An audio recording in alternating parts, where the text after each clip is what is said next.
they would be considered spies for a possible future attack by humankind. After some years in a dank, dark, cold cell, she was released into servitude with Winter's Angels, where her freedom was bought by Krusk. Next is the whore Shakasha, a blonde hair and blue eyes, a human woman of middle age. A 5-year veteran of Winter's Angels, about 27 years of age, she has come to rather enjoy her job, enjoying the manfolk who come to visit the establishment. Next is the whore Elianelle, of short brown hair and violet eyes. Approximately 20 years of age, she has been working at Winter's Angels for 8 years, only as a whore for the past couple years. She always seems to be nervous and scared. Next is a whore that everyone calls Silence. She's a dusky-skinned human woman with black hair and eyes the color of stone. She is quite exotic when compared to others from this region. She is ever quiet. Most believe she cannot speak at all. She began working for Winter's Angels about a year ago.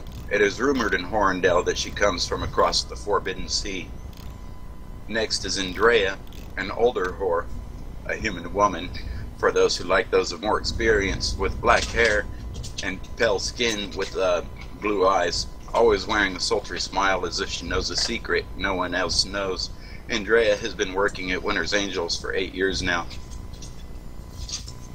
And finally is Bree, a very tall, thin redhead with green eyes, a captured noble from Engstadt, approximately 23 years of age, and indentured into servitude of the Winter's Angels for 3 years now.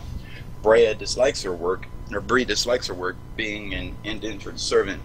However, she is known to take particular enjoyment in her job when her services are sought after by other women.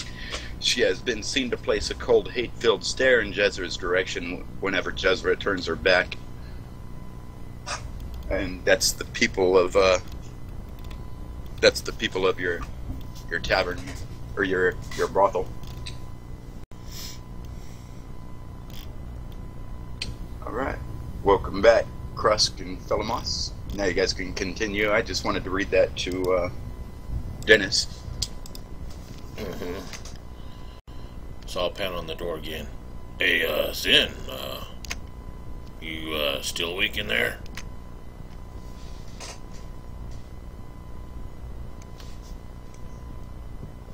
So after answering the door, he moves back over to his bed. He grabs the bottle of wine, takes a long drink, and then gets dressed.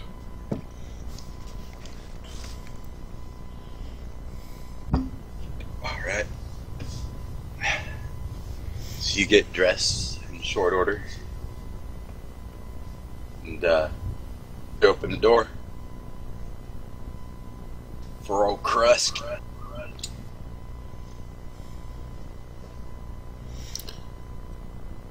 Dang, Sin, you look friggin' tired, dude.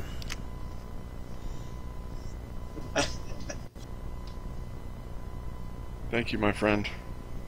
So what is this business?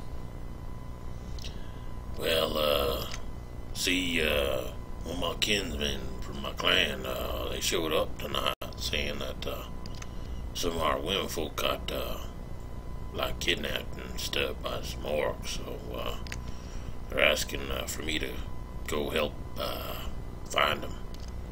So, Philimos, he's like, yeah, let's go do some, supply raiding tonight. Figured, you might like it, so he told me I should come here and wake you up. Women, you say?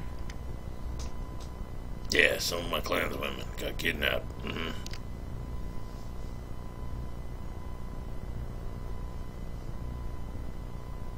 Interesting. So yes, it sounds like a worthy endeavor.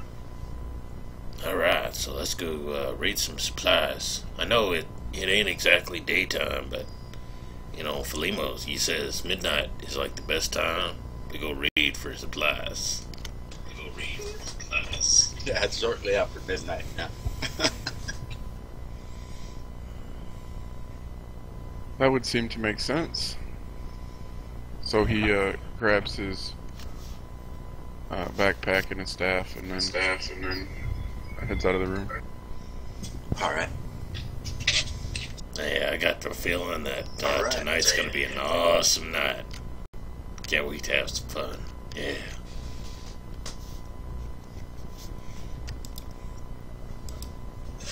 Sweet. So, Philimos, so where we going? To the general store. And with that, I crack a big old smile. Yeah, me and that guy that owns that place, we get along real good. Yeah. So we're going to go the general store, and we're going to avoid the routes that the guard patrols. Alright.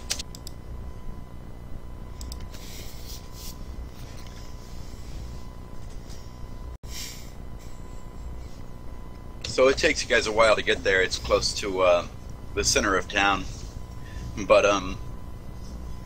after some time you get to the general store you're looking for. Fantasy Grounds needs a ping. Hold on here. Maybe.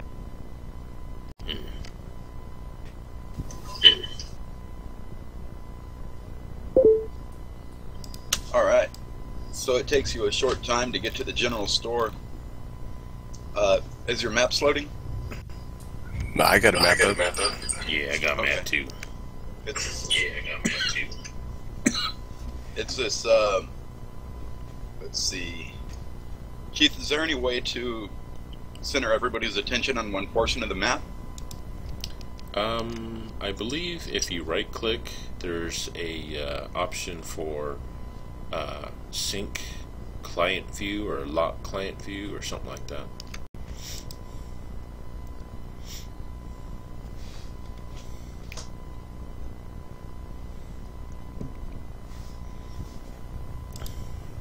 I don't see anything like that.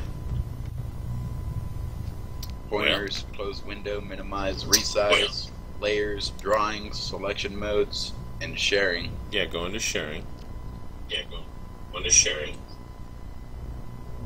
And there should be an option. Yeah, there you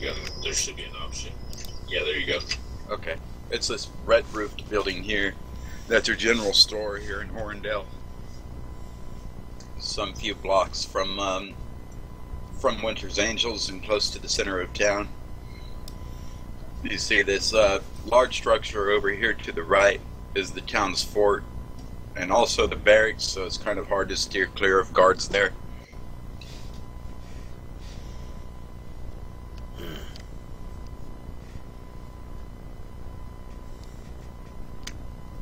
So is this going to be a tough nut to crack, Philimos?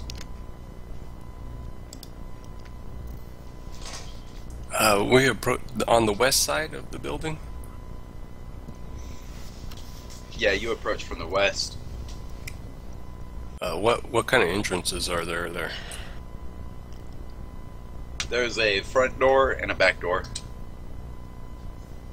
And windows, of course. But most of the windows are facing the right, directly towards the fort. And the two front sections, one directly, there's a window that's placed directly behind the tree there, and one in the front where that small section comes out in the front of the building with a couple windows to the left and right of the door there.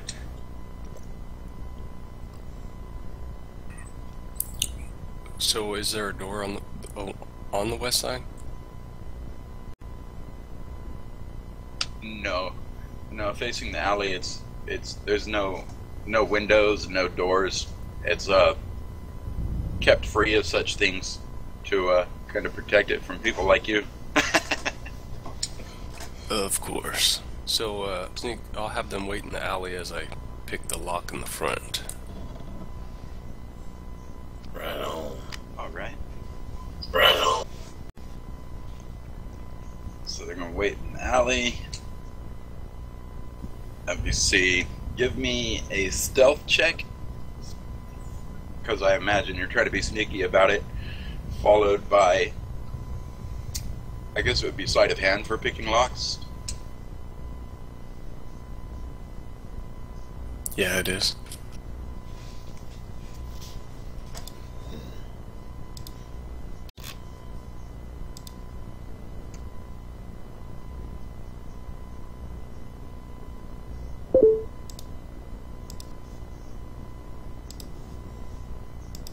They see me run. Uh-oh. Oh, they have disadvantage. True, it is, you would be considered obscured. It's late at night. Hold on, I got to throw together an encounter here just in case, and then I'll make my rolls and see if you get caught.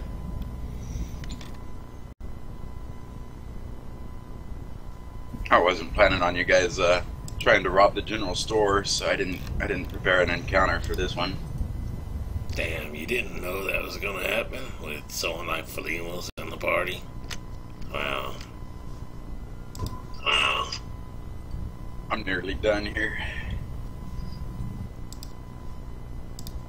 I guess tokens for guards, I would just use player tokens. Yeah, just grab Or are a they separate? fighter. Yeah. No, just use a regular player token. It'll work. Grab a human fighter, throw in there. Okay. You gotta throw us in there too. Oh, yeah, that's the easy part. This is the hardest part right here. Yeah. Yeah.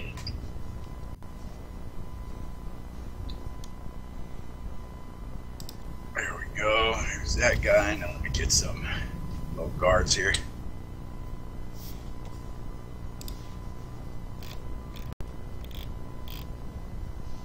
There we go. Now to place them on the map.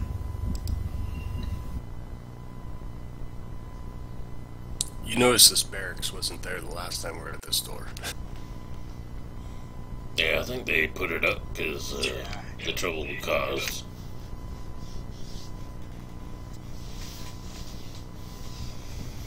Yeah, all that trouble Krusk was causing back there. Thought made them think they should put something up around the general store just in case that orc comes back and tries to take it down like he said he would.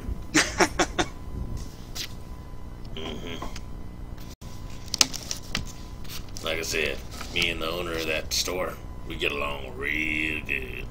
Let me see. We got you guys, so I could just pull open the combat tracker.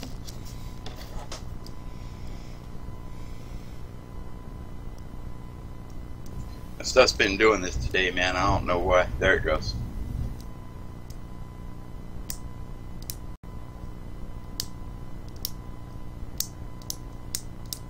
How do I access your tokens?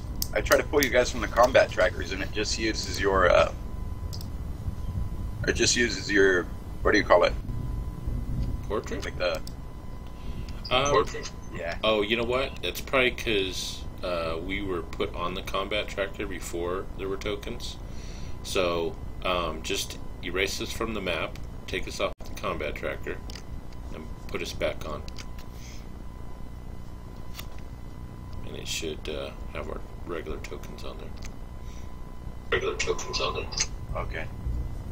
I just drag your portraits and drop them into the combat tracker, right? Yep. And then once it's on the combat tracker, drag it and put us on the map.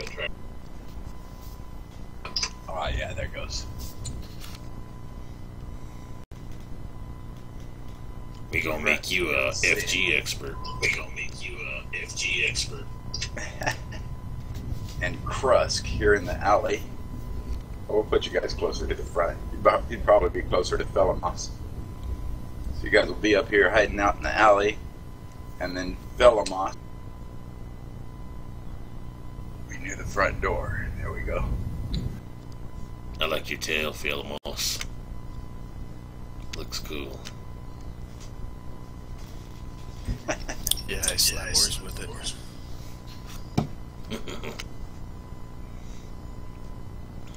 Alright. And let me see, find my encounter so you guys can see where these guys are at.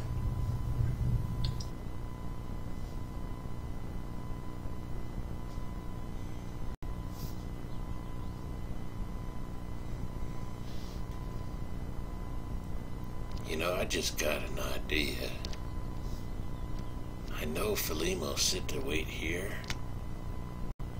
but I think there were some, like, dogs back over that way. Maybe I'll go over there and, like, get them to really start barking and stuff, and then run back.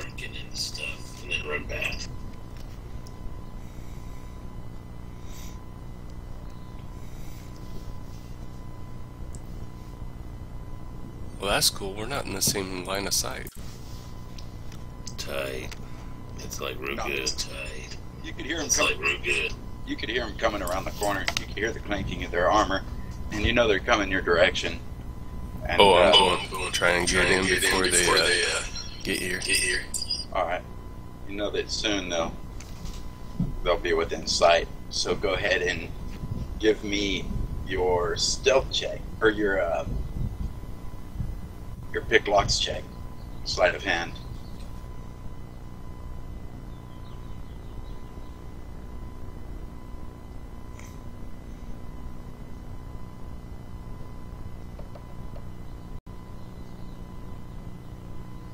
Mm, 13. You're having a little trouble with the lock.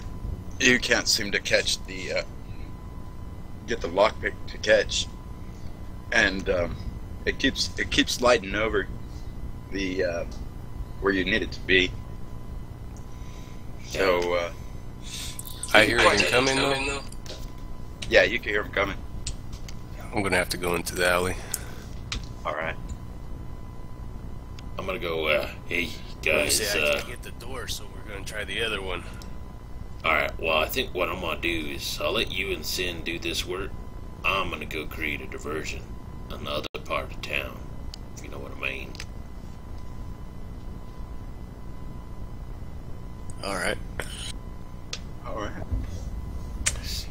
So they walk. They just come into view as you flee around the corner, and they're walking kind of slowly, checking out the streets and such.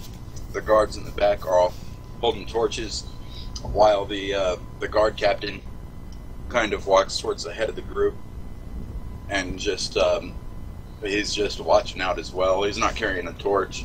He has a great sword strapped to his back, and they're just walking along, keeping an eye out.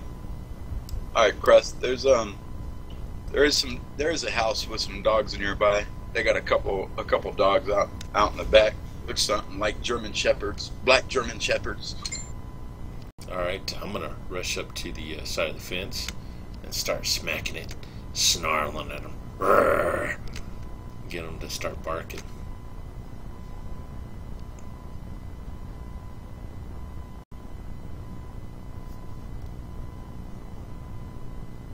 All right. Hey, Dennis, I'll work one out for you later. Yeah, it doesn't have to be right now. Just whenever you can. Yeah, I have it written in my notes. I have stuff in there though that I can't just throw out there for you to see yet. Yeah, that's fine. Okay. Yeah, I'll make some notes for you later though, and rework them a little bit and make them so you're able to view them. Okay. All right. Sorry about that, Keith. What's up? So I'm gonna, like, go up to the fence where those dogs are and, like, start pounding on the fence and, like, snarling at them, getting bark. Yes.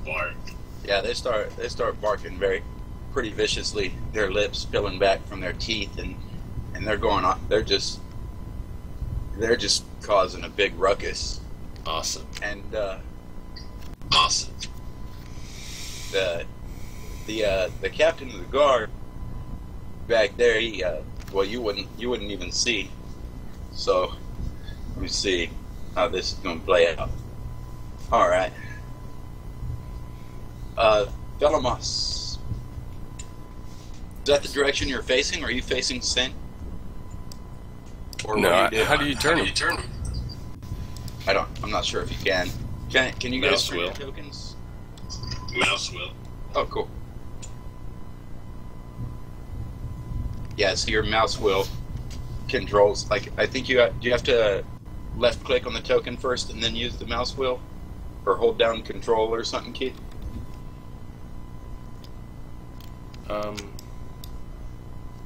I think you can just left click. You don't even have to left click. You just hover your icon over the token you want to control and just use the mouse wheel to spin them around. Oh, cool. Alright. So that's where you're at. You see, you're kind of watching the guards there, Jay? Yep. Okay. You see the guard captain, like, holds up a hand and kind of tilts his head as he's listening for a minute.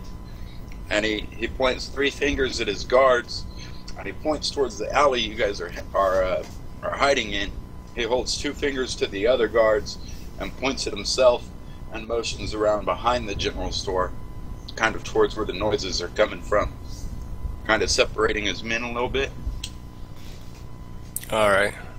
With that, I'm going to tap Sin on the shoulder, and we're going to go around the other house. Alright, you're going to go around the back way? Around to the other side of that? Yeah, see how I'm moving my character? Yeah. Alright.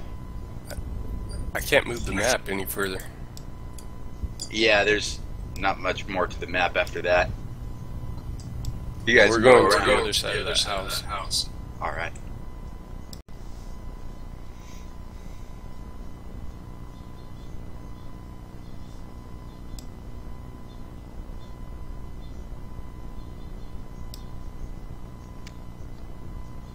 So he comes around the corner, and they're kind of looking around a little bit, and you could tell he's halting his men every now and then and listening to try to figure out where the sound of barking dogs is coming from.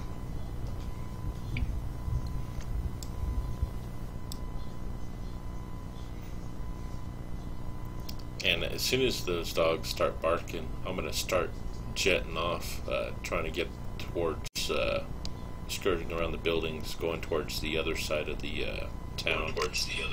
The entire time, I'm going to be going next to people's houses, pounding on doors, barking at dogs, trying to make as much racket as I can as I'm running through the streets. Okay, he's up there, so then yeah, I would have been going in the opposite direction with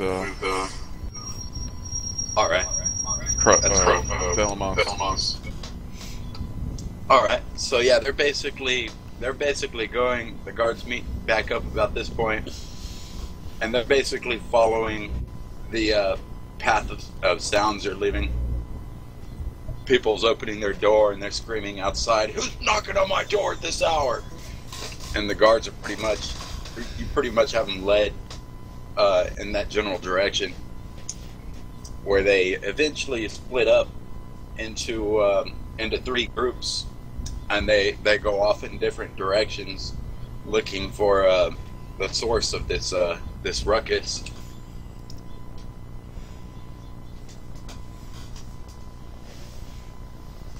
Alright, so we go back to the door here. Alright, Jay, you can make it back to the door fairly safely. They're pretty much out of view now. Cool, and I'll have Sin assist me so that I could have advantage on my roll. Alright.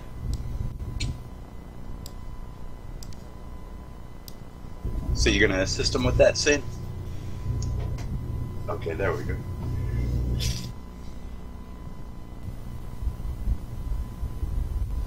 Well, that roll that I did was for my disguise kit.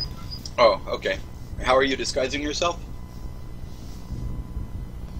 Basically just using my disguise kit to alter the features of my face and to hide my ears. Okay. Well, that's right. You're a half-elf. Not too many of those in town. That's cool. Alright. And were you going to assist Jason with his picking the locks?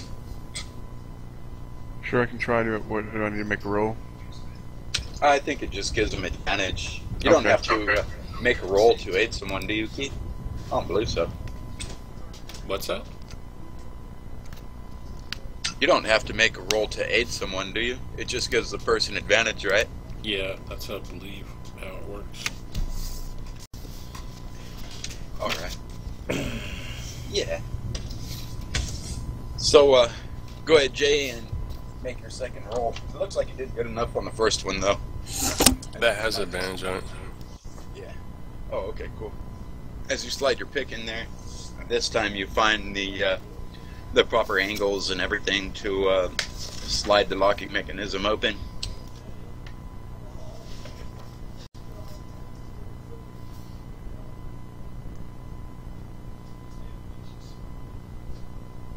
So you're fairly confident now that that the general store is open to you. Cool. Sneak on in there. With the noise going on, we'd have advantage for a roll for stealth, right? Yeah. When you go in, you see that a great deal of the things in the general store has been removed. There's still a few cheaper goods in there, but it appears as if the general store owner possibly moves out most of his goods before he locks up at night.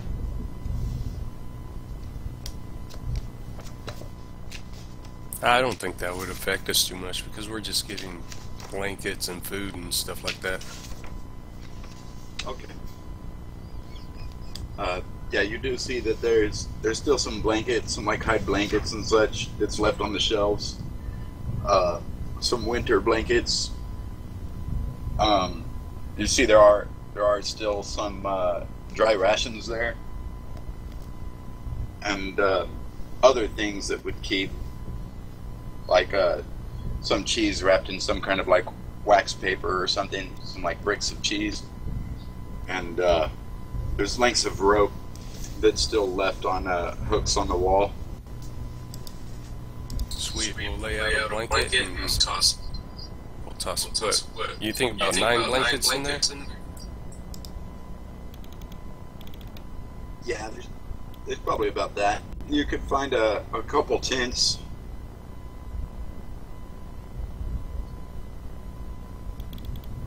Alright, we'll take the dry rations, the blankets, and a couple tents and the rope.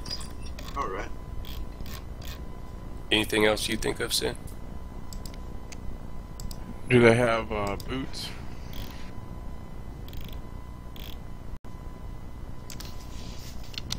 Snowshoes.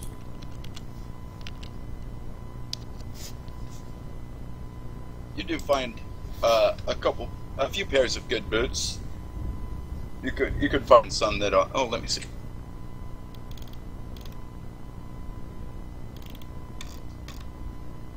Yeah, you could find a pair that'll fit you well.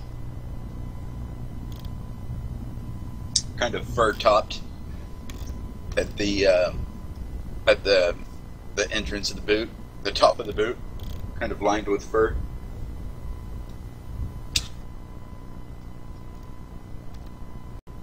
Looks like wolf fur or something.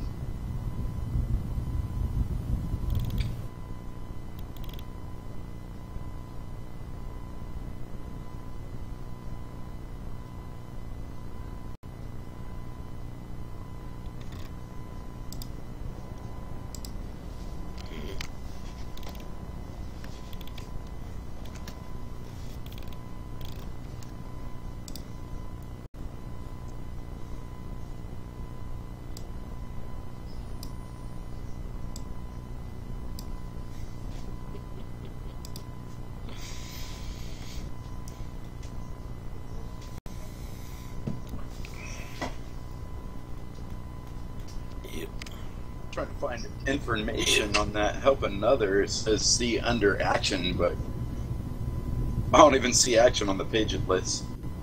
Helping another, it grants advantage on the skill check. Okay, so there's no roll the person helping or anything. Make it all right. Nope. They just have to be able to, like, if you're trying to use thieves' picks to pick a lock or whatnot, obviously both of them have to have that skill.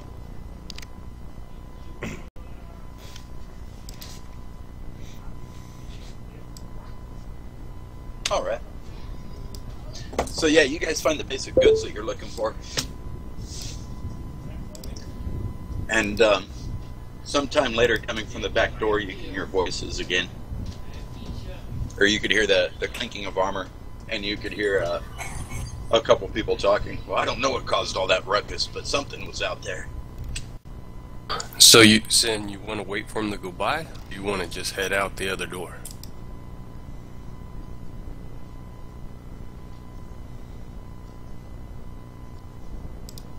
Probably try to head out the other door. Alright, we'll take the opposite door and head out. All right. So you guys slip out the front. Yeah. All right. You hear them anyways. It just sounds like there's a couple out there. And they say, well, we should just wait right here at the back of this general store here for the captain to come back and the other guards to come up before we continue our watch. So they seem to be waiting at the back of the general store there. Where did Krusk go? You just taking off, Krusk? You ran away? Yeah, I'm just running through the street, having a good time, howling, pounding on doors, trying to get by as much time for Philimos and Sin as I can. And I guess once I get to the opposite end of town, I'll like try and scale the wall and jump over it to try and ditch the guard who's surely following me. All right. After some time, those particular guards kind of stop. They meet up with another group. You hear them. They're probably close to a block and a half, maybe 2 blocks behind you, and you hear them call to another group and call them over. They apparently kind of have jurisdictions or something, because the group that was following you reports to the second group of guards and kind of points in the direction of the noise, and the other group starts heading that way as the original group heads back to where they started to continue their patrol. But you give me let's see, give me a Constitution check. Running through the streets and such. Oh, yeah, you're doing good. And give me a Wisdom check. Ooh, not so good. Ooh, not so good. Ooh. All right. Give me one more.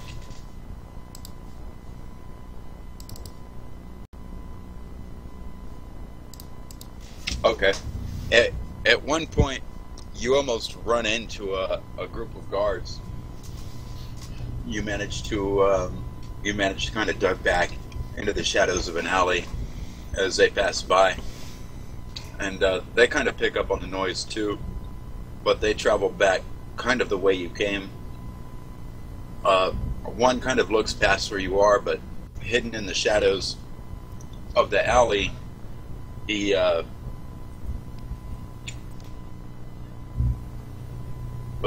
doesn't seem to spot you.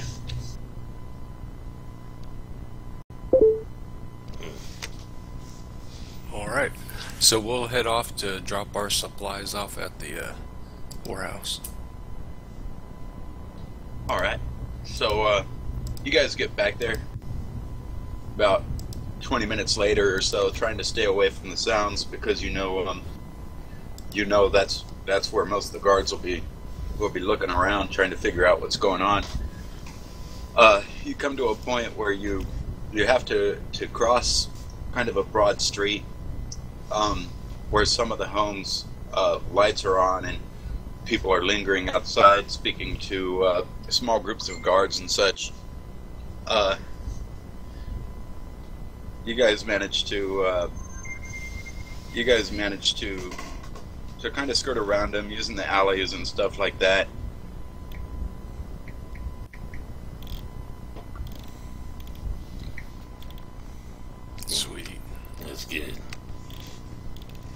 Good job.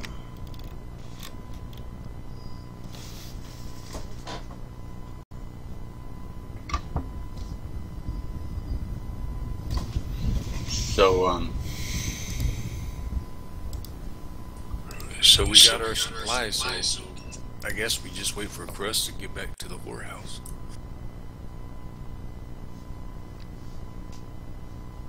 Yeah, hopefully I make it back. alright. Krusk, your turn. Hopefully I make it back.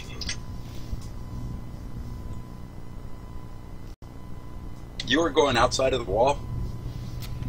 Mm-hmm. Yeah, I was gonna scale the wall to ditch him.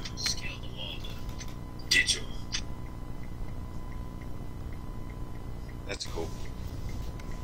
The wall's only about 10 feet.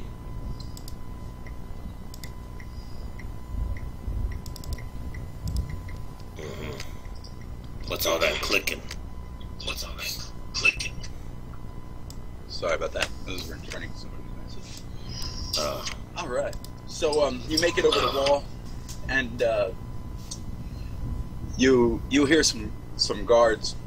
Short time later, a handful of minutes, you're like hiding over there on the other side of the wall, your back kind of pressed to it, snow coming down around you, kind of shivering a little bit in the cold, wrapping your cloak tight about you.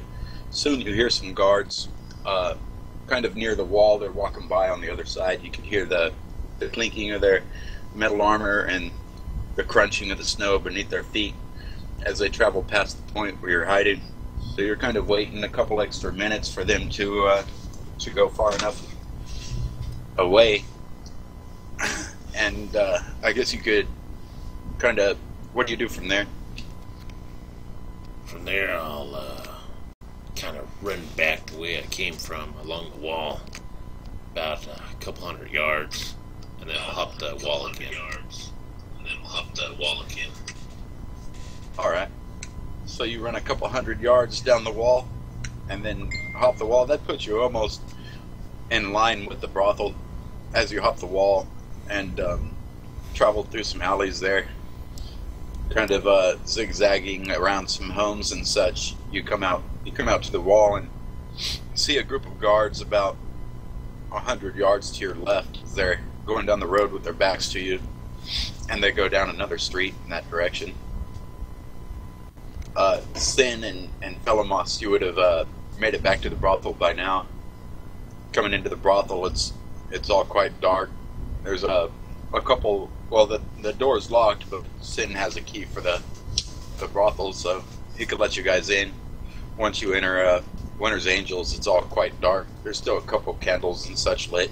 They knew you guys were out and expected you to return, so they left a few lights on for you. Sweet. So you guys enter unimpeded. See that Krusk isn't quite back yet. Well, I'll take out the bottle of that fire drink or whatever it was and pour Sin and I a glass.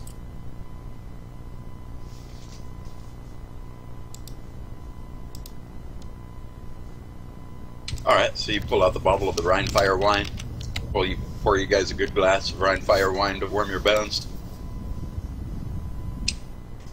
I'll pour one for Krusk since I do it. Alright. You guys are about halfway through your glasses of wine as you're sitting there waiting when Krusk, you finally make it back to Winter's Angels. Alright, I'll enter in with a big ol' smile on my face. That was fun. Them guards, they're pretty stupid. I ran them all over town. Sweet. So we'll go over our supplies with them. We got 9 winter blankets. How much dry rations were we able to take?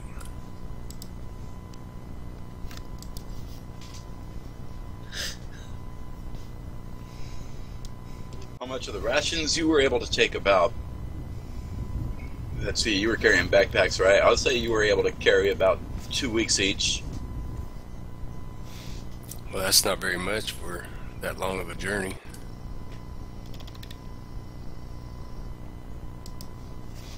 Alright. And we got 3 tents and What was it? 3 things of rope? Was that what it was?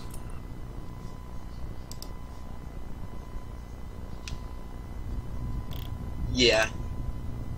Yeah, you got about three lengths of 50 feet of hemp rope.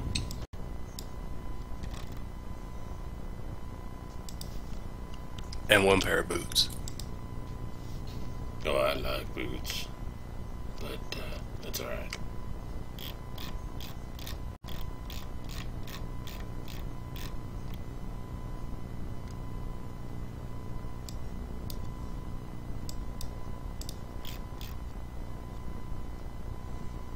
All right, this is so that's our supplies for those people whenever we save them, right? Sounds good. So, where's the dogs and the sled? Oh, we'll have to buy those in the morning. Oh. Oh, okay.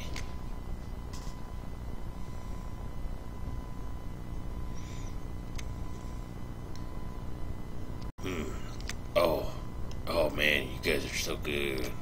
And I'll grab the glass of Rimefire wine that's sitting there for me and slurp it down. Oh man, this stuff's good. Yeah, oh man, this stuff's good. The third mouthfeel going down your gullet is enough to warm you through and through. Kind of sting in your throat a little bit, but you handle it like a champ, being the big drinker that you are. Yeah. This stuff's good. You guys are sitting there. You guys are sitting there drinking and enjoying your wine when Felamos kind of looks around the room and realizes you guys aren't the only ones that's awake and not the only ones that's in here. Sitting quietly in one corner is one of the working girls. She's kind of hidden back there in the shadows, trying to remain quiet. Even when your eyes skim over her, she tries to like kind of slide down in her seat as quietly as possible, as if she's trying to make herself unseen.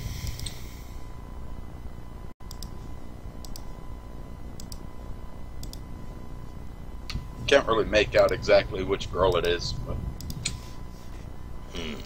What do you guys want to do? Should I catch her? Well, Sin, you're like the woman manager around here. What do you want to do? Sen will get up from the table and move over to the woman.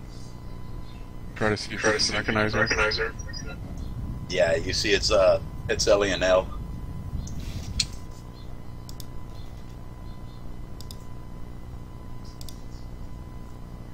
When you approach, she just kind of seems to sink even lower in her seat, and just kind of turns her eyes away from you.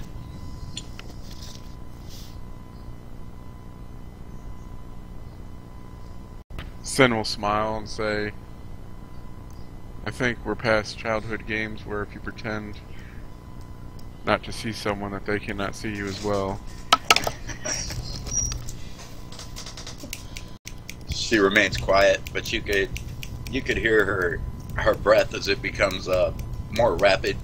It's kind of breathing heavy, and the closer you get to her, it seems the heavier she breathes, and the more rapid her breaths become. You're almost in fear that she'll start hyperventilating at any time. Is she sitting down at a table? Yeah, it's like back in one of the darkest corners away from the candlelight. Yeah, so I'll sit down on the opposite side of the table. Alright. She gasps a little when you sit down at her table. She just kind of stares down at the table, kind of etching in the wood a little bit with a fingernail of her thumb. Sen will slide the pad of his finger around the rim of his glass as he watches her for a moment.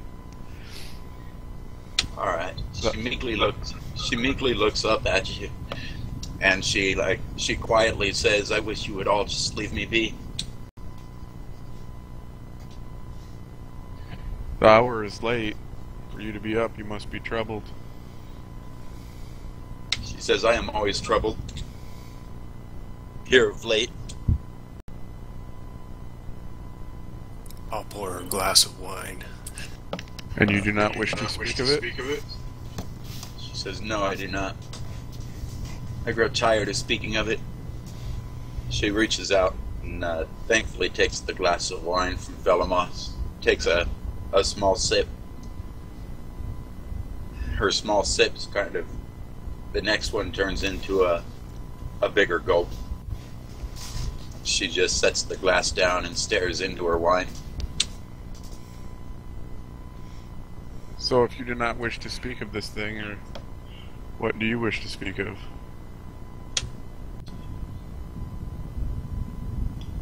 She just looks up at you kind of meekly, still keeping her head lowered. She just kind of raises her eyes to look you in the face, where she quickly glances away, looking to Velamos, and she says, there's nothing I wish to speak of. I wish to be left alone. I wish to always be left alone. However, I never get that wish. Even when I am alone in my room, I am bothered by others.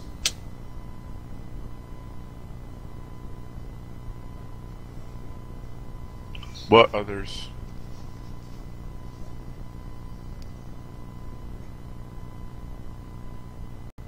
She says, your persistence to force me to speak of such things after I said I do not wish to speak of it only continues to grow my ire.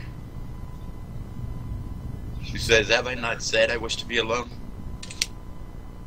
Sin chuckles at her chastisement as he leans forward across the table, resting his elbows on the edge. I understand. You have made your point clear. You do not wish to speak of it, yet you are troubled. And this thing that bothers you, these others that bother you, does not seem like a situation that will just go away. Sometimes everybody needs a little help. She slowly rises, finishing the dregs in her cup, as she sets the glass down and says, if you would excuse me, I don't expect that you would know what it is like to be sought after by those things which are so evil. And she just looks back at the table, as well as those that are benevolent.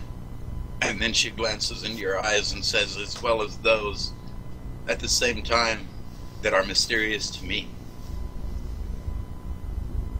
And she turns and slowly walks back towards the steps leading up to the rooms.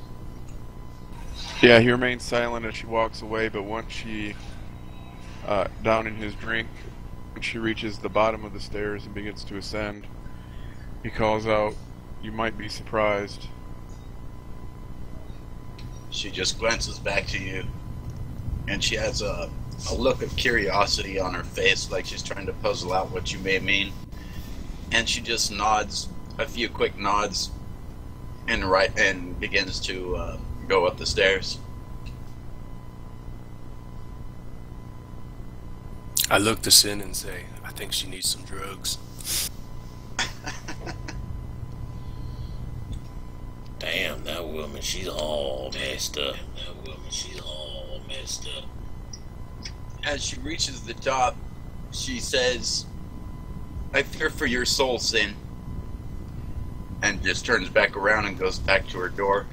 And she calls one last time, as well as mine, and disappears beyond the halls leading to the rooms.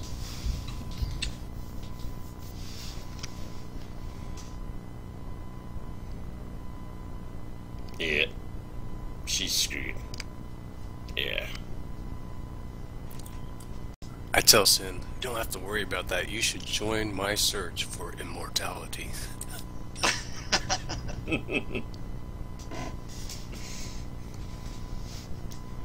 I'm yet uncertain where my path may lead,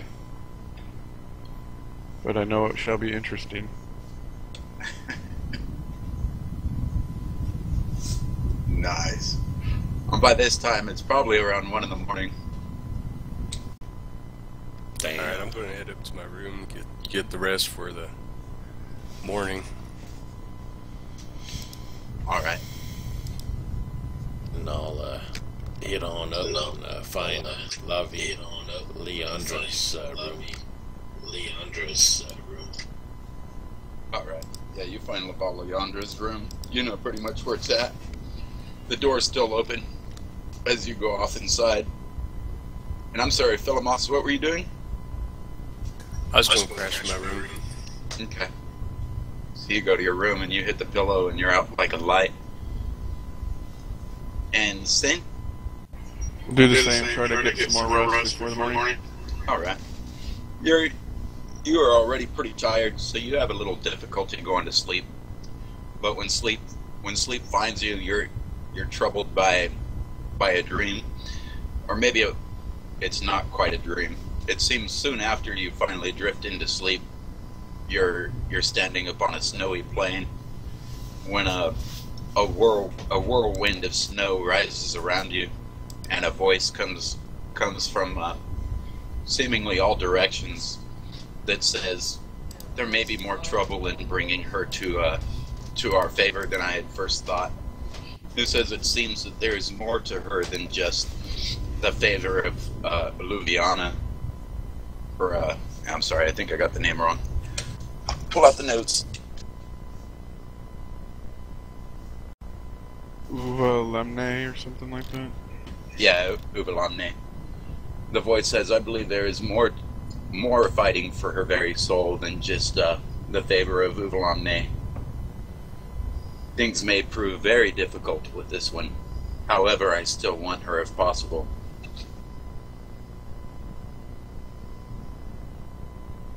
I believe what you want is within my reach.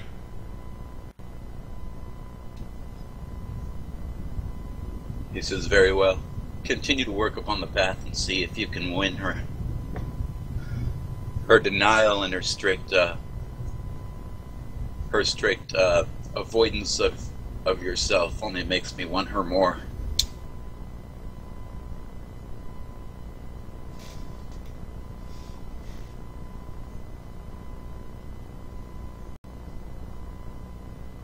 She seems somewhat troubled by this mysterious evil, and at the same time somewhat troubled by the persistence of the benevolent goddess who continues to plague her. Perhaps you can win her favor with us being part of the middle ground.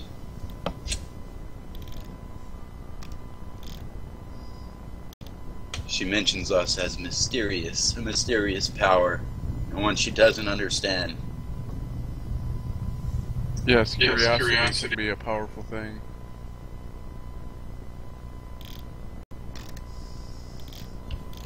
The snow soon after that drifts to the ground as if there was never a whirlwind of snow around you. It takes on the form of beautiful snowflakes, and you drift off into a silent sleep. And when you awaken, you feel totally refreshed, as if you got a full night's rest.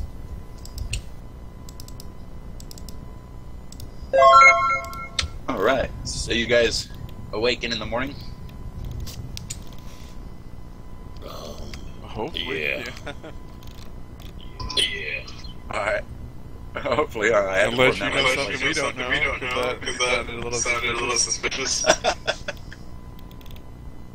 No, you guys awaken in the morning. let me reword that real quick. Alright, so you guys awaken in the morning. Anything you wish to do before you set off? Oh yeah, we gotta go get some dogs and sled. Eat breakfast. I'm gonna wash breakfast. get dressed in my fur cloak.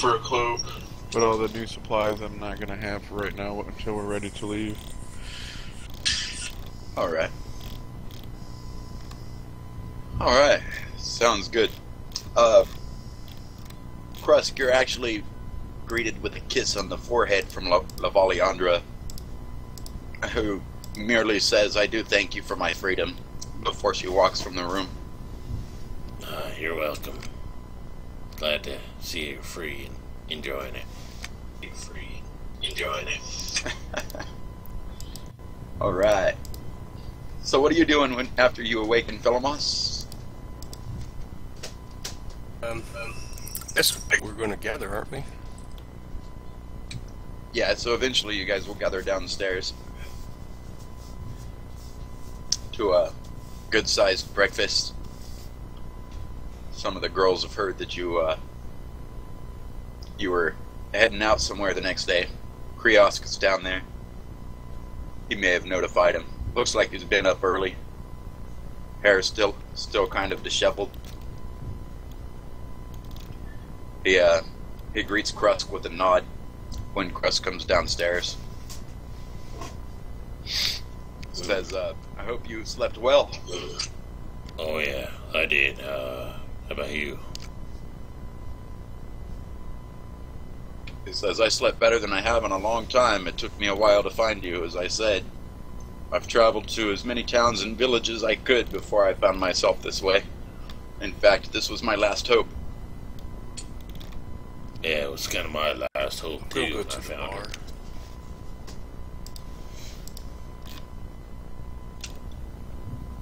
Alright, Philomas, you go to the bar? I want a red drink. Oh, I want 3 vials. A red drink? Yeah. Is that an alcoholic beverage? It doesn't matter. Might just I recommend the Red Shadow Ale? It's a deep red ale with distinct sour overtones and nice malt structure. Would know. So he looks at you kind of curiously about ordering the drink in vials, but he gives you your vials of what did you call it? What did you call it, Krusk? Red Shadow Ale.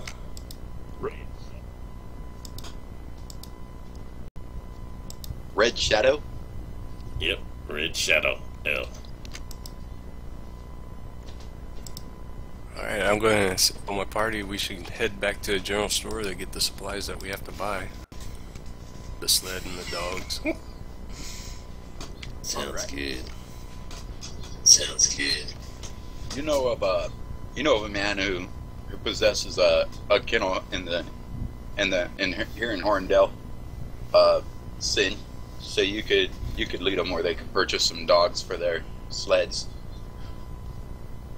So once we finish breakfast and are ready to go, I'll lead them over there. All right. So you get there and there's a man who's got long, dark, wavy hair. He's probably in his late 30s. Kind of clean shaven. A lot of men wear beards, but he prefers to wear his face clean. He has a long brown cloak, kind of sweeps the ground a little behind him.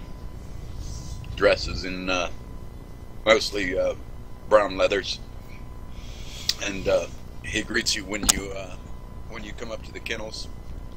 You can barely hear him over the sound of all the barking dogs and such.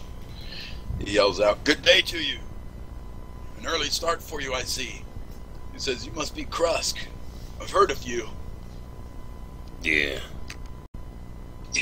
My name's Krusk. The others, I believe, I may have seen around town. He says, "Well met." He says, "How can I help you today?" Well, we're going to need some dogs and like a sled. Yeah. They need to be able to be guard dogs and be able to pull a sled. So you want some vicious, strong ones that listen well. He says, I may have a few for you. How many do you request? You think 2 will be enough? Pull the supplies?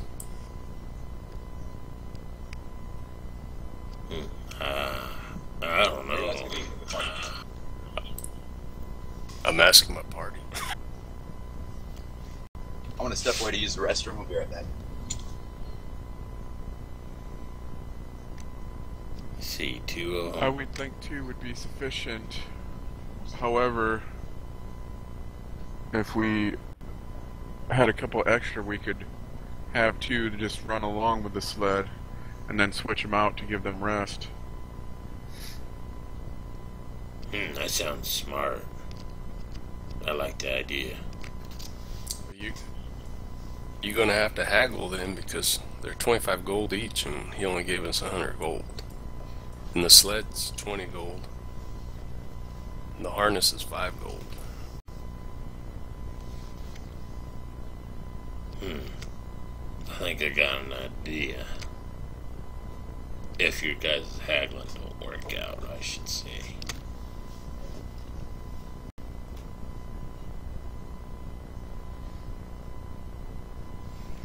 Send Smirks. Yes, let's we speak with the man first before we go to your plan. Alright. I'm back. Sin moves closer to the man so he can be more easily heard over the dogs.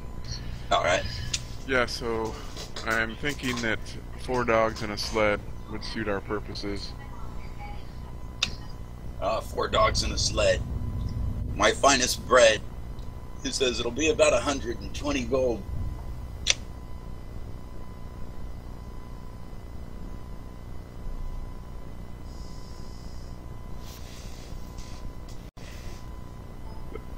That does indeed seem a fair price, but unfortunately with our other expenses we're running a little short on what this job is paying us. Perhaps we could work out some kind of deal. He kind of looks slowly off to his right towards the dog kennels, and he says, you're pressing a hard bargain. He says, you're asking for my biggest dogs, and one's well-bred, well-trained. He says, what are you offering?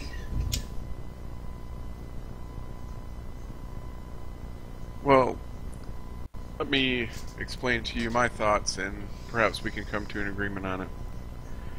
We are in need of your fine animals and a sled for a specific purpose, but as you well know, I have a presence in this town. I do not intend to leave it, so after we have obtained our goal, we will be returning, so perhaps we can work out a price just to use your sled and your animals and then return them to you once we are finished. You're asking for a rental. He says, but what happens if my dogs are injured upon your trip, wherever it may lead you? Well, of course, if they are injured, they will be nursed back to health. If something more shall befall, then of course we would have to come to an agreement for replacing them for you. But that risk, of course, would be ours. He says, I have a different proposition. He says, it's just me working here with a lot of dogs to train. And of course, I like to sell my sleds as well. Perhaps if one of your group can help me to put together some of these sleds, take off some of my workload, I can decrease the price to the sum of 75 pieces of gold.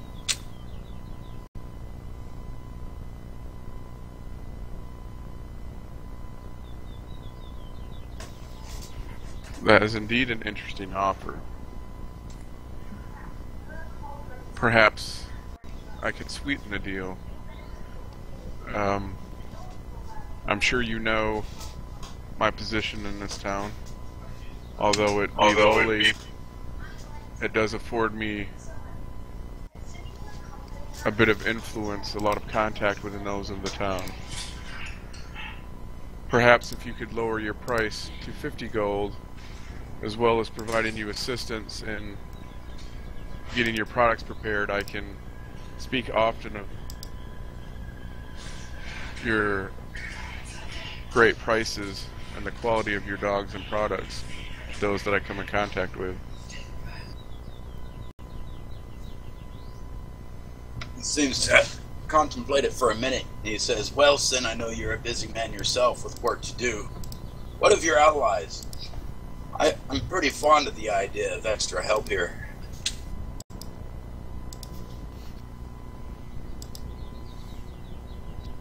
kind of extra help are you talking about?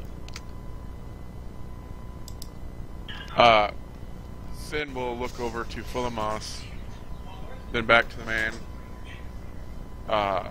Perhaps if my friend here was willing to help, you could also provide a roof and shelter for him.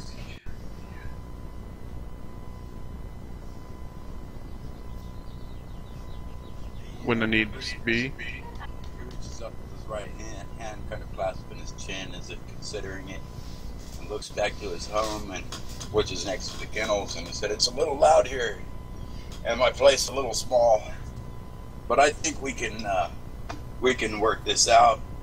He says, as far as giving your man a place to sleep, he says, "I think I could accommodate him."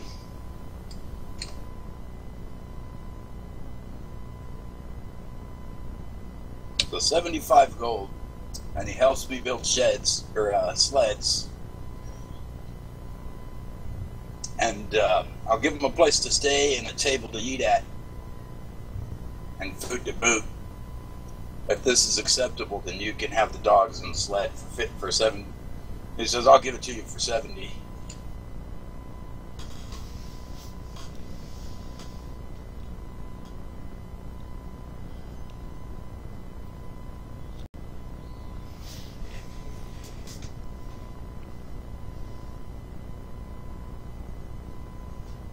He looks to Felamos and says, "Is it agreed?" Sure.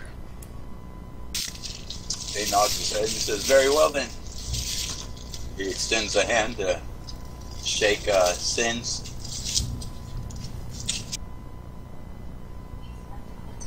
Sin returns the handshake, and we have a deal. He nods again and he turns to the stable, calling a few of his hounds.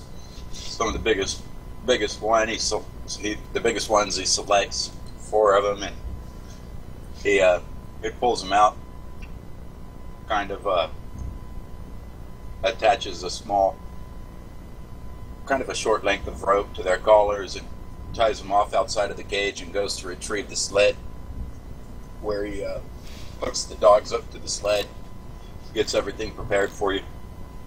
Says, "Very well. Sometime later you're set to go."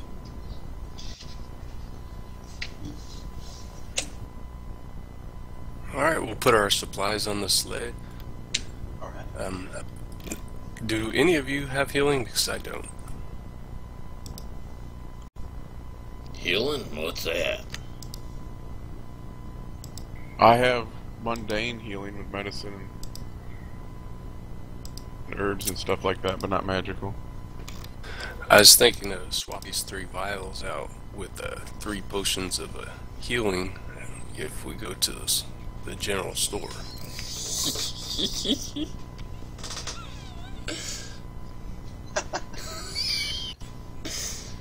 Damn, you're one clever cookie.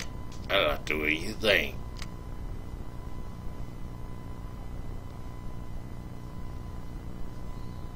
I will take the dogs and the sled to gather the supplies to be prepared for departure while you two handle that business if you wish. Alright, so we'll just gonna head to the general store. So you would know, you can't find healing potions at the general store. They're sold out of the temple of Ooluvemay, or Ooluvemay. Yeah, that one girl. So yes, if you do intend to follow through, I must warn you that you will not find what you're looking for at the store. You will have to go to the temple. Alright, we'll head towards the temple. Alright. So you go to Ooluvemay's temple, the goddess of love and beauty. It's nothing great being set in a small town. Once you guys depart from Sin and head to her temple, it's made of wood, but it's got fashionable carvings in the front of roses and so on, etc. An exquisite garden of various flowers to the left and right. in the courtyard of the temple with a statue depicting a nearly nude woman. Her breasts and tender parts are covered in garments of flowers. She has long flowing hair. The statue's hair hangs down to its feet, and it has traversed the 20 feet along the path to the temple doors. I'll cup her breast on my way by. Oh, don't look, you weirdo. Two passersby are giving you some strange looks as you cup the breasts of the statue. You strange guy. Gotta get it where I can. Only a tiefling. Alright. So you guys get to the front doors of the temple. They're kind of double doors, standing about 8 feet tall, approximately 8 feet wide as well. Kind of rounded at the top. They're of a reddish colored wood. Well, this is a temple of love and beauty, so maybe they just help out some women that are in dire stress. Yeah, this sounds like this is a good place to be. I kind of like this place. Alright. I tell Krusk if she doesn't agree to give us aid, then you'll have to create a distraction while I swap these out. Oh, okay.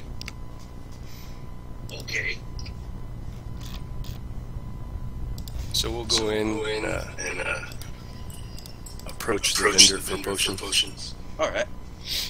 You guys go in and they don't really have a stall or anything set up, but you see various clerics, human women, mostly dark-haired as is normal in this part of the region. Pale-skinned, and most of them very beautiful, wearing garments that appear somewhat as the garments on the statue. They're kind of scantily clad, wearing what appears to be flowers and such, to flower-like loincloths and braziers with cloaks, the bright red color of roses, and a lot of them look towards you when you come in and smile. And one, she approaches. She wears the a necklace with the rose and crown of Ooluvemay about her neck, and she merely smiles at you as she approaches you. Go ahead and give me wisdom saves. Oh boy. Oh damn! I rolled high. Krusk got lucky. At first, you begin to feel kind of lightheaded and lost in her smile. Velamos, you feel that you would do almost anything for this priestess, and suddenly stealing from her is a bad idea.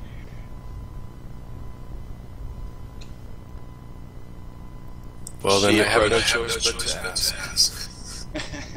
She approaches and she says in a sultry voice, it's kind of low, she says, "Greetings and welcome to the temple of Ooluvemay, the goddess of love. How may I help you find travelers today?" I tell her, we're heading off to go save some beautiful women from some orcs, and we're request some assistance with some healing. See if you would donate for a noble cause such as this. She says, I see. She says, "I believe that all women in dire need deserve all the help that they can find in these times." She says, "I have one thing to ask of you first. Will you approach the altar with me and pray?" Sounds like a great idea to fellow Moss. Krusk is just like, right? Yeah. I check her up and down. Yeah. Sure. Yeah, let's go pray. I don't know how to pray, but yeah. She said, "It is fine. Just kneel with me. I will pray." Oh, okay. And she takes you to the altar where she kneels. She takes you both by the hand, one in her left and one in her right. Kind of walks you guys towards the altar. And it just, Felamos, you just feel these tingles go all through your body when you touch her hand. All the crust, it's just like any other hand. And she leads you guys to the altar where she kneels and bows her head and obeisance and closes her eyes. For a moment, she just kind of motions for you both to kneel next to her. Alright, I'm gonna kneel down, and the whole time she's praying, I'm gonna be looking her up and down. Yeah. Alright. Yeah, that's what you're doing. Felamos is just taking delight in the mere touch of her hand. Just like, you could kneel there forever as she prays. Just to be able to hold that hand, Felamos. After some time of prayer, though, it just, the tingle just seems to dissipate, and it feels as if you're just holding any other hand. And she finally looks up at the statue with a smile upon her face, and as she raises to her feet, releasing her hand, she says, "I have prayed, and Ooluvemay has spoken." She says, "How many potions are you needing for this trip to relieve these women?" There are three of us in the party, and there are six women we're going to save. She says, "There are 3 of you?" Yes, the party member is packing our supplies. She looks kind of troubled by that in a way. She kind of like squints her eyes a little bit, looks down at the ground, and she says, "Indeed." She says, "I have spoken with Ooluvemay, and she could only read the 2 of you."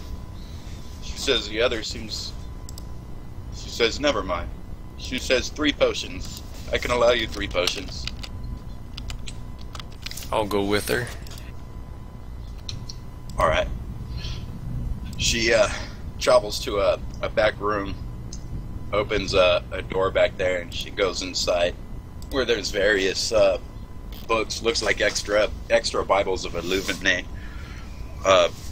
They bear floral patterns, and they're very lavish books. They're kind of stacked on the left, and she takes a key from her robe, and she unlocks a drawer. She pulls out a few vials, and she hands them to you. She says, "All right, it's distraction time." She says, "Ooluvemay may have a favor to ask of you in the future for this service." Alright.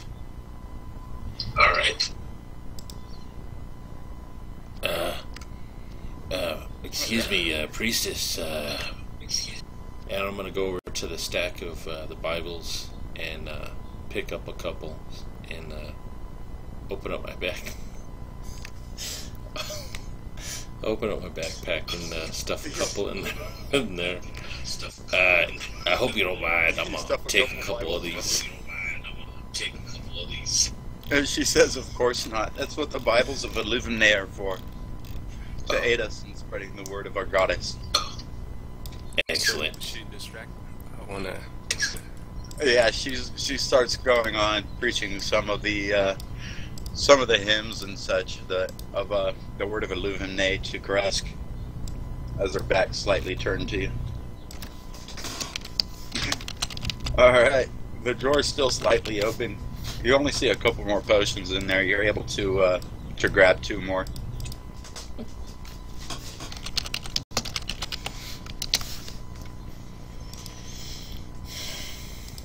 So we got a total of 5, so I think that should help us.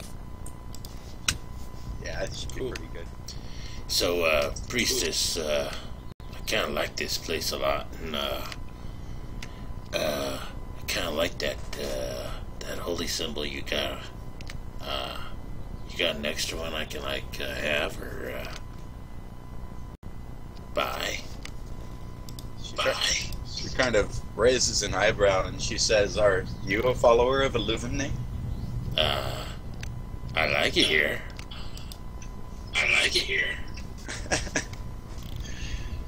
She says, "Of course, I can find you. I can find you an extra medallion." Oh man, that would be awesome. Oh man, that would be awesome. She goes and waves a hand for you guys to exit the room. Alright, we'll leave. All right. She shuts the door behind her, and she goes to another room, kind of directly across the way. It's a smaller room, close to the front of the temple doors you guys walked into. And she walks through that door. I'll follow her. All right. She opens up a small chest where there's various amulets in there that both bear the crown and rose of Ooluvemay.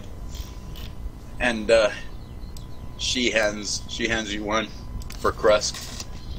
And she says, "So you mentioned that a third man is traveling with you to help to free these women who are captive of these terrible orcs in the Winter Fangs." She says, "Who is this third man? It is a mystery to me that he could not be detected by my goddess." I'll leave that for Krusk to answer. Oh, She sees you that's look at Krusk, and she diverts her attention to Krusk. well, the other guy he's going with his name is Sin. She says, "Indeed. And where is this thing? Why did he choose not to come here with you?" Oh, he's busy packing our. We got like some sled dogs and a sled, and he's packing up all the supplies while we get some more stuff to pack in. You know what I mean? I'm going to look around in here and see if there's anything else we could use for this rescue. Not really. You just see some robes. This room here appears to be a room where they store things for new initiates of their order, acolytes and such. There's red robes and the holy symbols of their order. Looks like an open crate, a couple open crates in one corner with more Bibles packed in it. The Book of the Rose, and she still seems puzzled. And she asks, she says, "This is just troubling me." She says, "I don't understand why this sin cannot be detected by our goddess." Oh, it's probably because he made a pact with some devils. She raises an eyebrow. her pale face seems to blanch even more as you say that. I think it's time to go. She says, "Devils?" Her voice kind of booms out, sounds louder than it should be. Yeah, that's alright. He's kind of a screwball anyways. Oh, that reminds me. And I pull out 2 silver pieces. Can I get change for this? Exchange these 2 copper or silver for copper? Yeah, she'll give you copper for your silver. And she says, "Very well." But she says, "I beg your pardon, but I must ask, if you're working with those who are lined with devils and hidden by my god, I must ask you to leave our temple. This is too disturbing for me until I pray upon it more." Well, I guess we're gonna be leaving anyways. As I hold up both my hands, where she puts all the copper in it. But I heard that when you come to these type of churches, you gotta give money at a alms box. Where's that? She points near the front door, where you see a small round table. It almost appears to be made of glass or crystal. Alright, so I'm gonna stumble over there, trying to hold on to my handful of coins, and as I get there, I'm gonna try and shove them all in the box. Alright. It's got like a slot in the top. The box is locked. And she's like following you. She still looks troubled. And she says, "I must ask one more thing of you. Where can we find this sin if we should choose to meet him?" Well, Around town. he works over at the whorehouse with me. Just telling on him. says, very well, thank you. And she nods her head, gives you that smile. Oh, that damn smile. It always almost just drinks you in. Gotcha. Did you get my Go ahead. message? Gotcha. Did you get Oh, no, I didn't. in the chat? In the chat. To you. Yeah. Oh, To you. sorry about that. No problem. Yeah. No problem. Oh, okay. Um, They seem very pleased about that. They're more than enthused to help you with that. They say that they'll prepare something very great. cool. You know, I got to thinking, and you seem to be real interested in this Sin guy, but kind of disappointed. So, I got to thinking, maybe you should give me yet another one of them prayer books back there, and if I get you to give me an autograph with a special message to Sin, and I'll deliver it to him for you. Oh yeah. Yeah, she goes back and she grabs one of the Bibles and a quill and vial of ink, and she writes in the front cover, and she hands it back to you. All right, I know he's gonna be happy about this. Well, I guess I should be going. It's time for us to go.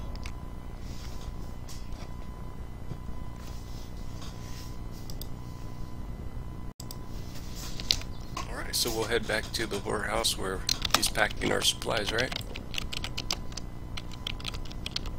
Yes.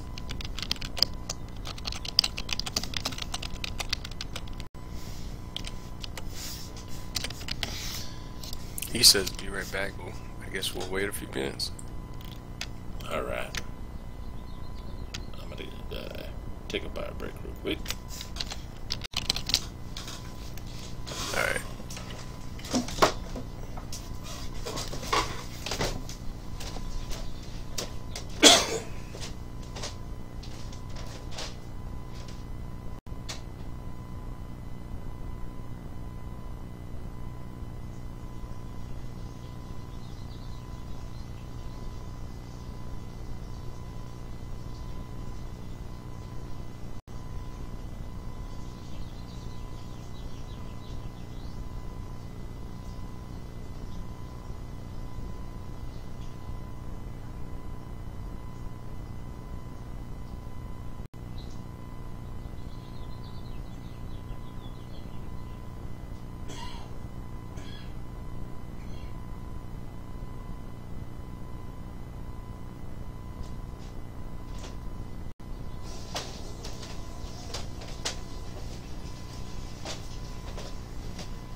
Nice.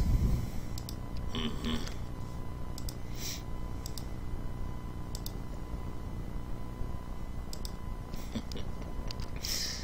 I can't wait for Sin to see and hear what we've done.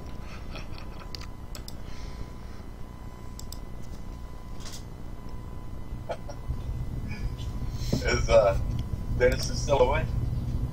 I guess so.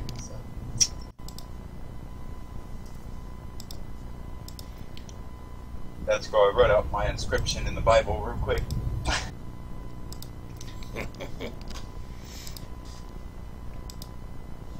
Oh, I think Sin's back now.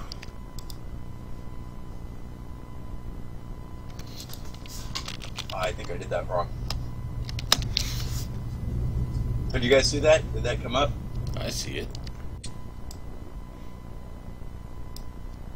Okay, that's the inscription she wrote in the Bible for sin. Gotcha. Look. So when you guys return, Look. so after that, I suppose you guys leave and return to the tavern. Mm-hmm. Or the brothel, I'm sorry. It's alright, see? And, Sin's there waiting for you guys. So I walk up to Sin, and you see around my neck, you now see I'm wearing a holy symbol to Ooluvemay. And as I approach, like, oh, hold on, I got something for you, Sin. And I pull out a Now when you enter Bible. Oh, go ahead. When you enter the tavern and Eleandra sees you and spots you openly wearing that holy symbol, she quickly departs the room, running up the stairs and to her own room. Who did that? Eleandra, I believe that was her name. Or what was it? I'm sorry. Let me go to my notes. I believe her name was Eleanor. Yeah. Sorry about that. Eleanor. The one you spoke to, or the one Sin spoke to late at night when you guys came back to the tavern that was sitting up. All right. Now, what were you saying to Sin? So I'm approaching Sin, and I got that holy symbol around my neck where I'm like proudly wearing it now. And I'm like, oh, hold on, Sin. I got you something extra special. And I'll dig in my backpack for a couple minutes. Oh, here it is. Oh, wait a minute, that's the wrong one. And I've got like three of these Bibles of Ooluvemay, and I'll open up each one. Oh yeah, this one. This one is for you, Sin. Extra special. Look, it's even got an inscription for you. What's that? How do you add the stories to chat? The I'll just narration? throw it back up there like I did. Okay. I'll figure out how to do that later. So that's Sin's inscription in his Bible that you asked for, specifically for him. I hope you like it, Sin.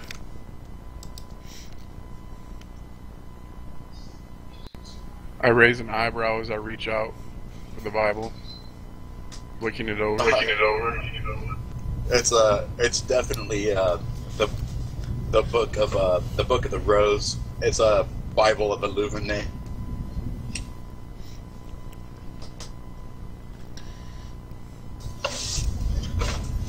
It's got a nice inscription pinned inside for you.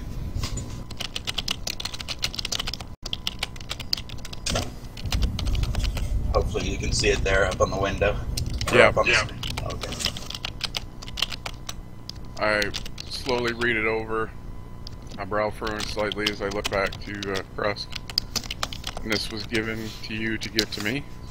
Oh, well, see that priestess chick over there? She's cool as hell. She kept asking about you, saying that she couldn't read you or nothing, and she was asking all kinds of questions, like who you were, and where she could find you.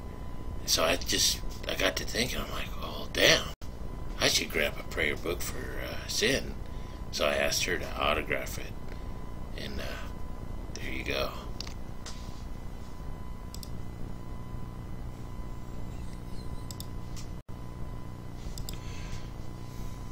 I close the book, absently tracing the cover with my fingers, and I smirk as I'm still watching Krusk. So, finding religion, my friend? It's my first time going to a church. We even prayed together. Although it's kind of weird. She kind of like closed her eyes and I just looked her up and down. She's pretty.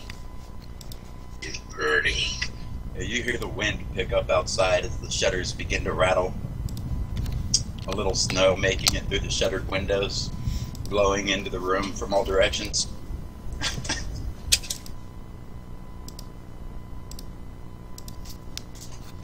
I eye the windows as I turn back to Krusk and, well, thank you for thinking of me. You're welcome. Sin, You're welcome. Suddenly, Sin, for the first time in a while, you feel very cold.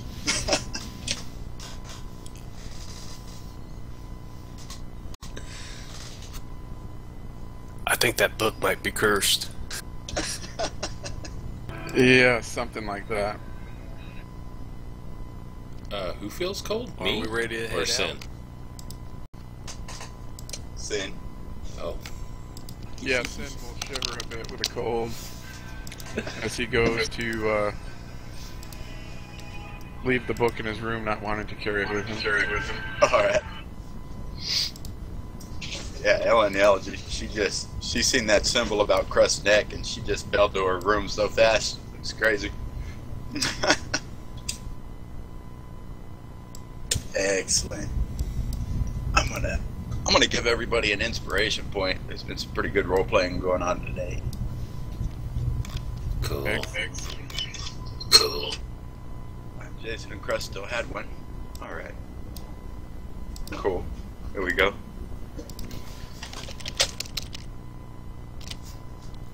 Alright.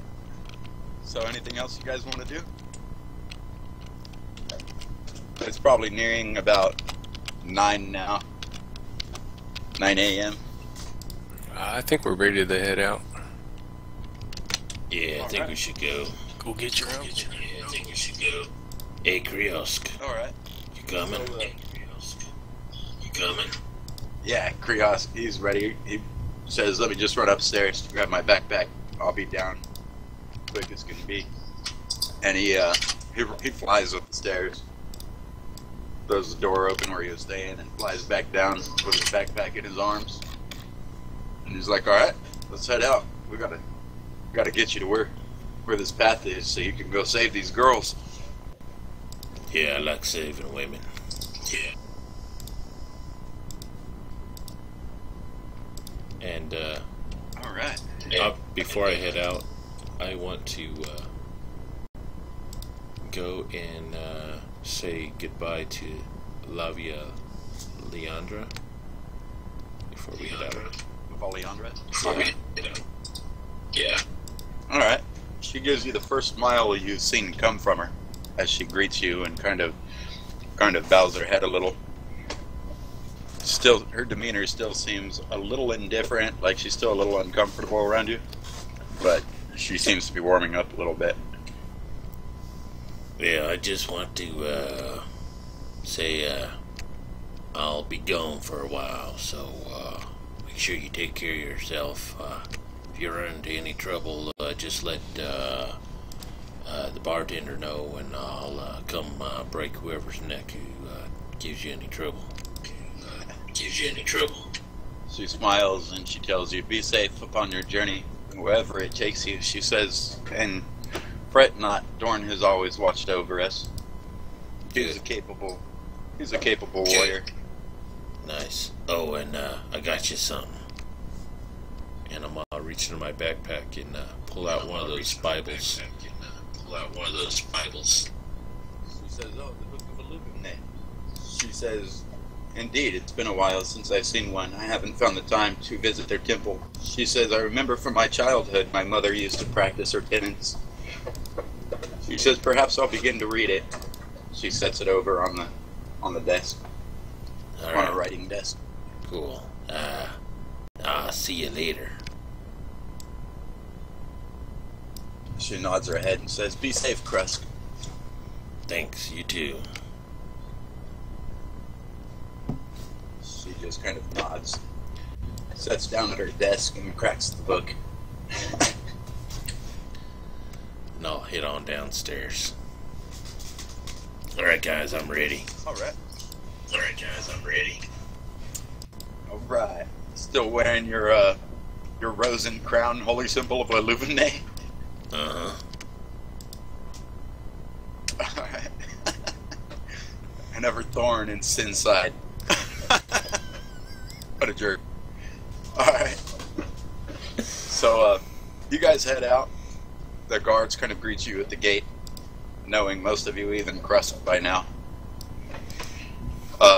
The gate captain says, "I kind of regret to say it, but I think the town will miss you a little. You helped out a lot in that kobold raid. Perhaps we'll see you again soon. May your journey be safe.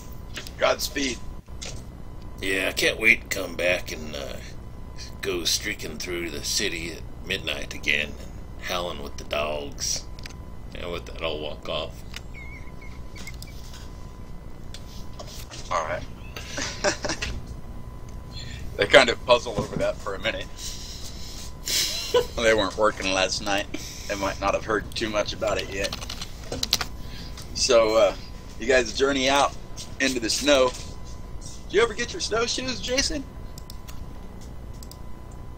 I wanted to. Yeah, you probably would have found some when you looted that general store for those minor goods. I'll give you guys some snowshoes. X. Cool. Help you traverse through the snow a little bit. Cool. And I give both my partners a potion of healing. Alright. And we have this red liquid of that drink. I give it to Krusk. Alright. Thanks, fellas.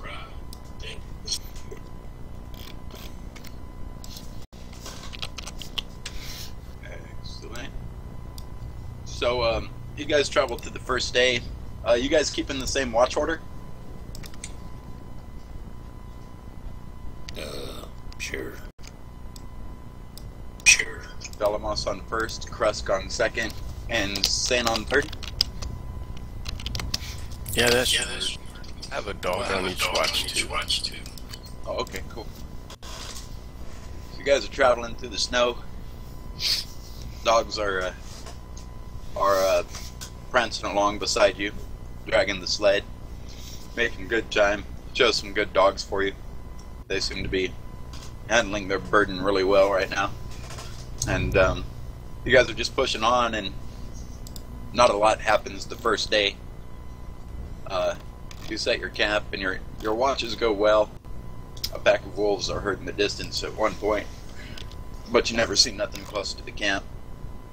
The next day, you don't even find any signs that wolves had came close. The second day, as you guys are marching along, let's see, get rid of that.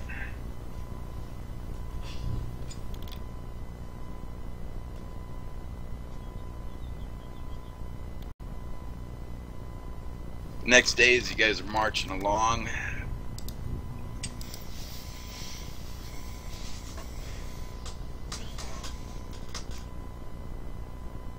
experiencing some technical difficulties here.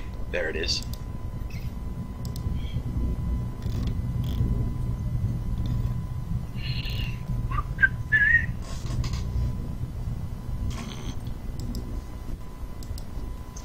And Krusk. Let's see. Same travel order too? Yeah. Alright.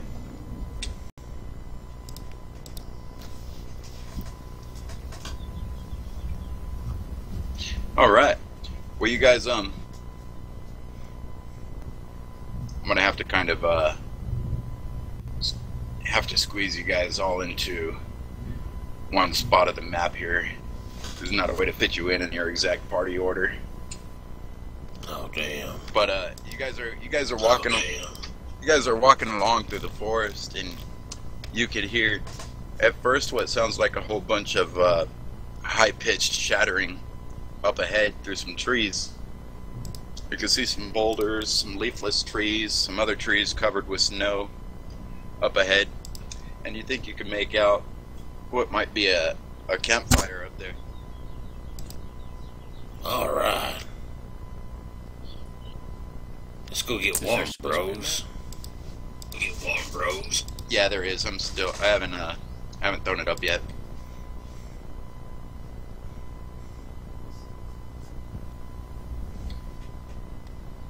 So what do you guys do? How do you approach? Can we see people there? Not yet. There's like a large line of trees kind of before you. You can make out the campfire through the trees a little bit. The wavering light up on some of the trees and surrounding area ahead of you. It's probably about 20 feet ahead of you. How do you proceed? Do you try to go around it? Are you going to approach stealthily, openly? Well, I'm just gonna approach I'm openly. gonna approach stealthily, and I'm gonna use him as a advantage because he makes noise openly. Alright. So you're kind of trying to use Krusk as cover? Yeah. Alright. Let's see. I'm gonna give you... Okay, yeah. Go ahead, make your stealth check. And Sin, how are you approaching? You see Philomos as he attempts to slip into the shadows. I'm just gonna approach openly as well, just like right behind Krusk and a little to his right. Alright. Sounds good. I gotta boot these guys from the combat tracker. Alright. They have advantage to spot me, don't they? Yeah, they do. There's plenty of shade within the trees. I'll make rolls for that Oh boy. momentarily. Let me just pull up this oh,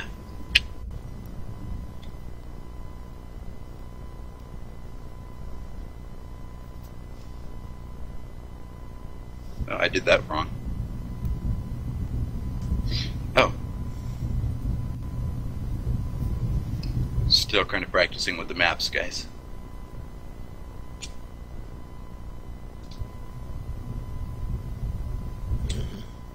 You're doing good.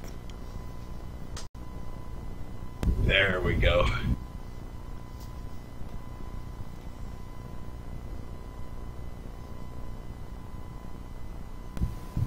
Alright.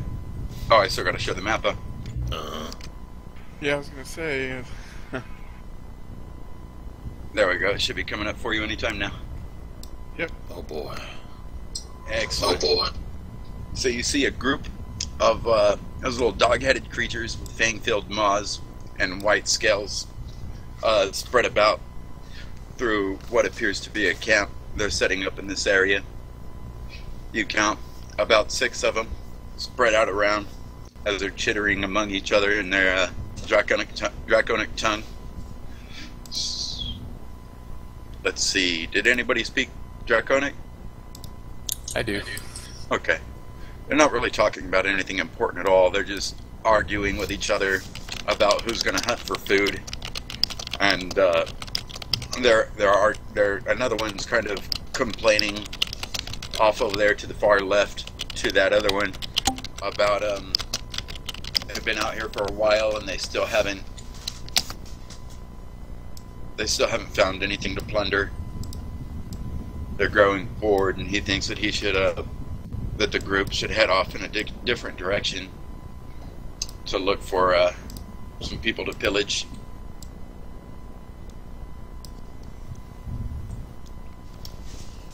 So do we get to them, or are we rolling initiative, or? Well, they haven't noticed you guys yet. You're approaching openly, so let me check out, Yeah, I'm gonna stroll right into their camp.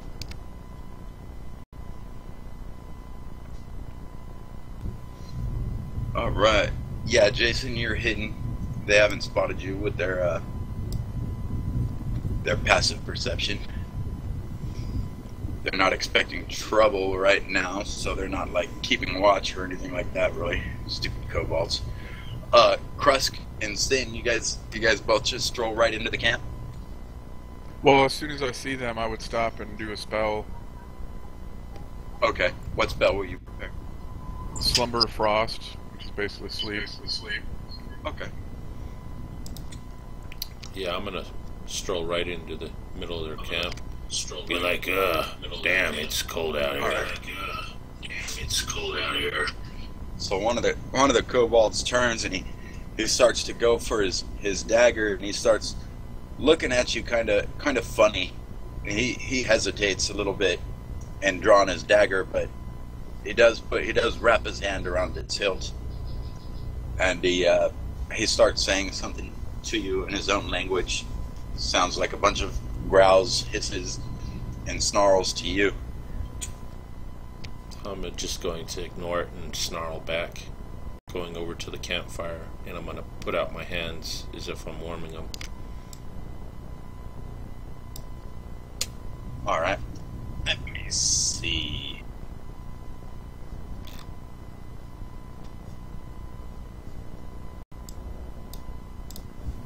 Oh. Whoops, one too many.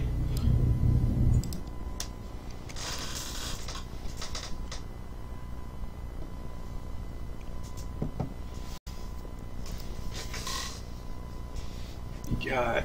Ooh, yeah, that was crap. Alright, so they're just watching you kind of funny right now. But they don't make any move. A couple actually draw daggers. One like draws his bow and puts an arrow to the string, but he hasn't knocked it yet. Sin, what do you do at this time? They haven't seemed to notice you yet. Are you hiding back there, or are you out in the open? Well, just wherever I'm at, I don't know if they could see me or not. Like, I would just was walking openly, but as soon as I saw them, I would stop and prepare the spell. Oh, okay. So yeah, they would probably notice you now. So they're looking. Their eyes are squinting as they look at Krusk, and they look back at you. And more of them begin to draw daggers as Krusk is warming his hands by the fire. Felamos, what are you doing at this time? Well, seeing that they're pulling out weapons and stuff, what did they say in their language? Or what are they saying? One of them was saying this fool's a half-breed, he's no orc. And another said he travels with an elf, as they point back at Sin. And then one took a few steps off to the side as if he's trying to move around towards Krusk's back, but then his eyes quickly dart over to Sin, and he stops, his eyes darting back and forth. I'm going to attack him whenever it's my turn to attack. You can take an action. We haven't rolled initiative yet. All right, I'm going to shoot 3 of them. All right. What are you using? Fiery orb. All right. Yeah, they seem really hesitant and indecisive because you guys strolled into their camp without really attacking. They're watching Sin a little curiously because he appears to be doing some kind of spell casting or something. So that kind of leaves them on edge. And the fact that Sin and Krusk is traveling together causes them to draw their daggers, shifts them a little bit more towards being hostile. You're casting your spell, go ahead.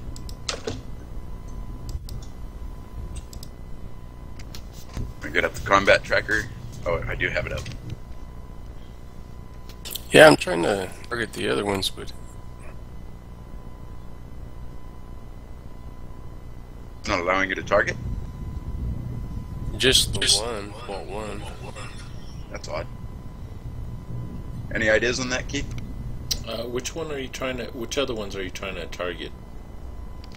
I'll see. Sin got Cobalt 2. I see it's got... Sin got Cobalt 2. Let me target. It's got Cobalt 1 targeted twice for some reason. Whoops. I can't seem to change that. I'm able to target them all, so I'm not sure, you know. Are you trying to target them in the combat tracker or on the map, Jay? On the map? Alright, try and target them through just the combat tracker then, if it's not going to work correctly on the map. See if that works. Yeah, that's what I'm using as a combat tracker. Okay. So you control and left click to target them on the map, right? Or on the combat tracker? Yeah, it's the same way. You just hold down control and then click on the one that you want to target.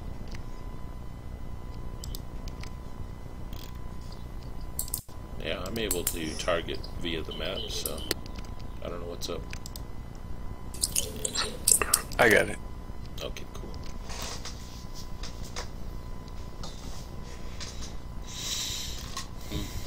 I'm still showing that you have one Cobalt targeted twice. Did you do that on purpose? I'm showing just Cobalt 1, 2, 2, 3, and 1.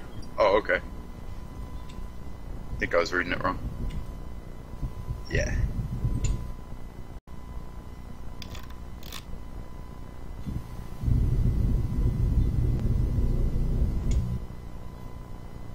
Oh, I did the wrong spell.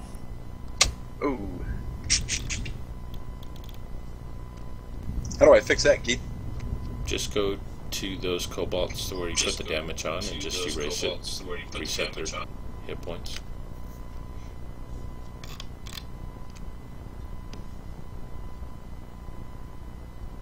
Excellent. Go ahead, Jason. Wow. Nice one.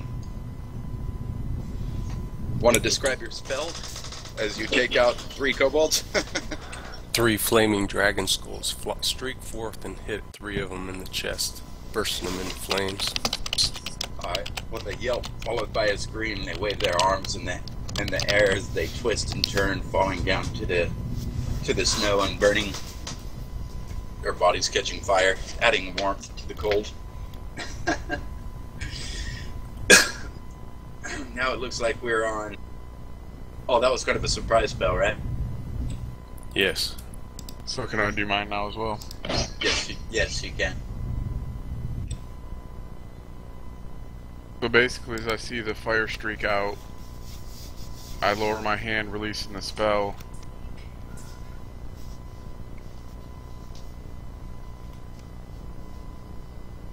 Affecting that many hit points worth. As the air chills around them, their breath becoming visible. As they grow lethargic, then their eyes close and they slump to the ground. All right. Let's see. What's the? It's like a 20-foot radius, huh? Yeah. Yeah. All right. I guess I need to kind of rework that because it's not actually damage. So it looks like we have 1 kobold left. Of the others, it's alright, I would put them to sleep anyway. As those 2 drop into slumber or snoring, I'm sure they'll soon be dead. As the last kobold turns kind of away from Krusk and attempts to flee with a long, shrill scream.